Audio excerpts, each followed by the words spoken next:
नमस्कार दोस्तों, anti-D law में आपका स्वागत है। आज के हमारे लेसन में हम डिफरेंस देखेंगे, फर्क देखेंगे between cognizable and non cognizable, bailable and non bailable, summons case, warrant case and compoundable and non compoundable. दोस्तों, हम जानते हैं कि ऑफेंसेस को दो कैटेगरीज में डिवाइड किया जा सकता है। एक जो ज्यादा सीरियस है और दूसरे जो कम serious, more serious offences and less serious offences. दोस्तों, आगे बढ़ने से पहले हम एक बार जल्दी से देखते हैं कि वो कौन से टाइप के ऑफेंसेस हैं जिन्हें हम आज पढ़ने वाले हैं। पहला है कॉग्निजेबल वर्सेस नॉन कॉग्निजेबल, फिर बेलेबल वर्सेस नॉन बेलेबल, उसके बाद कंपाउंडेबल वर्सेस नॉन कंपाउंडेबल और summons case versus warrants case. दोस्तों, सबसे पहले हम देखते हैं एक डिवीजन मोर सीरियस और लेस सीरियस में। दोस्तों, कॉग्निजेबल ऑफेंस ज्यादा सीरियस होता है as compare to non cognizable offence. फिर non bailable offence is more serious than bailable. उसके बाद non compoundable is more serious than compoundable and finally summons and warrants के बीच में वारंट केस ज्यादा सीरियस है as compare to summons case. दोस्तों, ध्यान रखना, कभी नॉन यहां होता है और कभी इस तरफ। अब हम इनको इंडिविजुअली डिटेल में सीखेंगे। सबसे पहले हम देखेंगे कॉग्निजेबल और नॉन कॉग्निजेबल का फर्क। दोस्तों, कॉग्निजेबल ऑफेंसेस डिफाइंड हैं in section 2 subsection C of the CrPC and non cognizable offences defined हैं इन सेक्शन 2 सबसेक्शन एल। दोस्तों, कॉग्निजेबल ऑफेंस का मतलब होता है ऐसा ऑफेंस जहां पर police can arrest without a warrant, मतलब अरेस्ट करने के लिए पुलिस को वारंट की जरूरत नहीं है। दूसरी ओर नॉन कॉग्निजेबल ऑफेंस ऐसे ऑफेंस होते हैं जहां पर police can not arrest without a warrant, मतलब अरेस्ट करने के लिए वारंट की जरूरत है। दोस्तों, अब ये वारंट क्या होता है? A warrant is a permission by the magistrate to the police, मतलब मैजिस्ट्रेट पुलिस को ये परमिशन देते हैं कि वो एक अरेस्ट करें। जैसा कि हम जानते हैं, कॉग्निजेबल ऑफेंस ज्यादा सीरियस होते हैं, इसलिए पुलिस को इस परमिशन की जरूरत नहीं है, वो सीधा खुद ही जाकर के अरेस्ट कर सकते हैं। लेकिन नॉन कॉग्निजेबल ऑफेंस कम सीरियस होते हैं, ऐसी सिचुएशन में पुलिस को मैजिस्ट्रेट के परमिशन की जरूरत है। अब हम देखेंगे बेलेबल और नॉन बेलेबल का फर्क। जब हम ये शब्द बेलेबल और नॉन बेलेबल देखते हैं तो हम शायद इस नतीजे पर पहुंचते हैं कि बेलेबल ऑफेंस ऐसे ऑफेंस होंगे जहां पर बेल मिलती है और नॉन बेलेबल ऐसे जहां पर बेल नहीं मिलती। लेकिन ये कंक्लूजन गलत है, because bail can be obtained in both bailable and non bailable offences, मतलब बेल दोनों ही हालत में मिल सकती है। अब हम इनका फर्क समझते हैं। तो बेल दोनों ही हालत में जब मिलती है तो फर्क ये है कि बेलेबल ऑफेंस में bail is available as a matter of right, मतलब इस केस में बेल मिलना आपका अधिकार होता है। लेकिन नॉन बेलेबल ऑफेंस में जो आपको बेल मिलती है वो आपकी राइट नहीं है, वो आपका अधिकार नहीं है, वो मिलता है आपको according to the discretion. Discretion माने मर्जी। किसकी मर्जी? तो पुलिस की या फिर कोर्ट के। तो आपको यहां पर बेल मिलती है according to the discretion of the authority, लेकिन बेलेबल ऑफेंस में जो आपको बेल मिलती है वो आपका एक अधिकार है।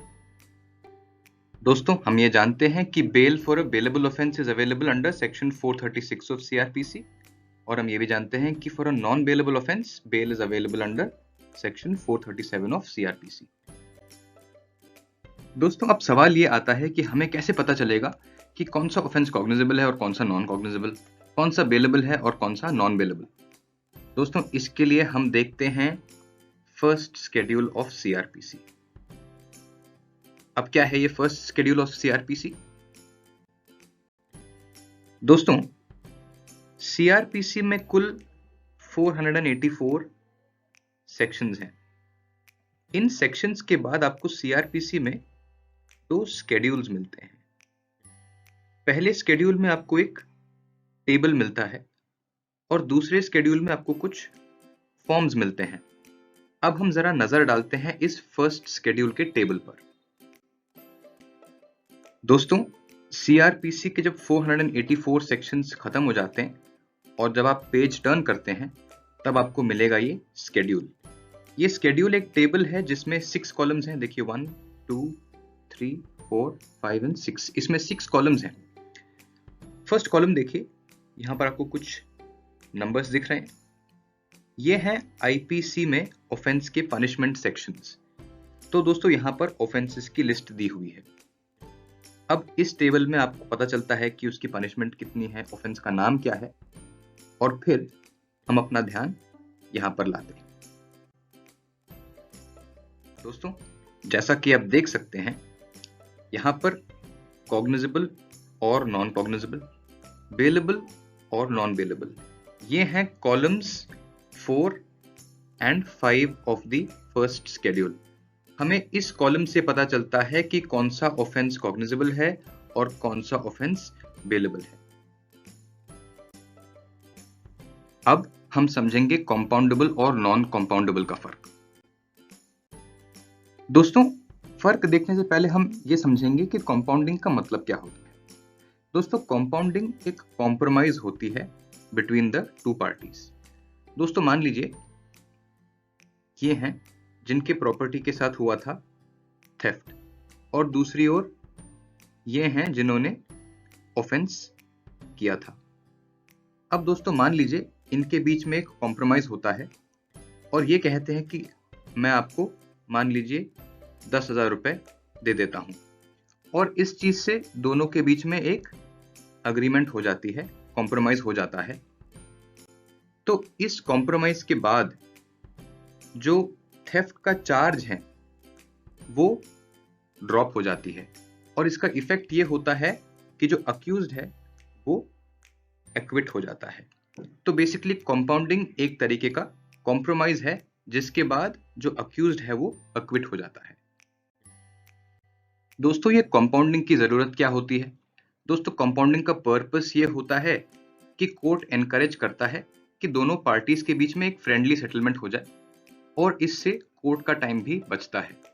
दूसरी बात, कंपाउंडिंग सिर्फ लेस सीरियस ऑफेंसेस के लिए होती है।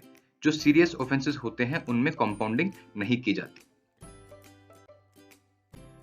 इसी से दोस्तों हम ये समझते हैं कि कंपाउंडेबल ऑफेंसेस वो ऑफेंसेस होते हैं जहां पर ये कॉम्प्रोमाइज अलाउड है, क्योंकि ये ऑफेंसेस लेस सीरियस हैं। और दूसरी ओर नॉन कंपाउंडेबल ऑफेंसेस वो होते हैं जहां पर ये कॉम्प्रोमाइज अलाउड नहीं होती, क्योंकि ऑफेंस ज्यादा सीरियस होती है। दोस्तों, कंपाउंडेबल और नॉन कंपाउंडेबल पहचानने के लिए फिर से हमें एक टेबल देखना होगा, लेकिन इस बार वो टेबल फर्स्ट शेड्यूल नहीं है। वो टेबल दिया हुआ है सेक्शन 320 ऑफ सीआरपीसी में। अगर आप इस टेबल को देखेंगे तो वहां पर आपको लिस्ट ऑफ ऑफेंसेस मिलती है कि कौन सी ऑफेंसेस कंपाउंडेबल है और कौन सी नॉन कंपाउंडेबल। फाइनली दोस्तों, हम समन्स केस और वारंट्स केस का फर्क देखते हैं। दोस्तों, समन्स केसेस डिफाइंड है in section 2W of the CrPC. दूसरी ओर वारंट केस डिफाइंड है in section 2X of the CrPC. अब इनका मतलब क्या होता है? दोस्तों, summons case less serious offence होते हैं, इसलिए ये वो ऑफेंसेस हैं जिनका पनिशमेंट या तो 2 इयर्स होता है या फिर उससे कम, उससे लेस। दूसरी ओर वारंट्स केस सीरियस ऑफेंस होते हैं, इनमें ऑफेंसेस होती हैं मोर देन 2 इयर्स।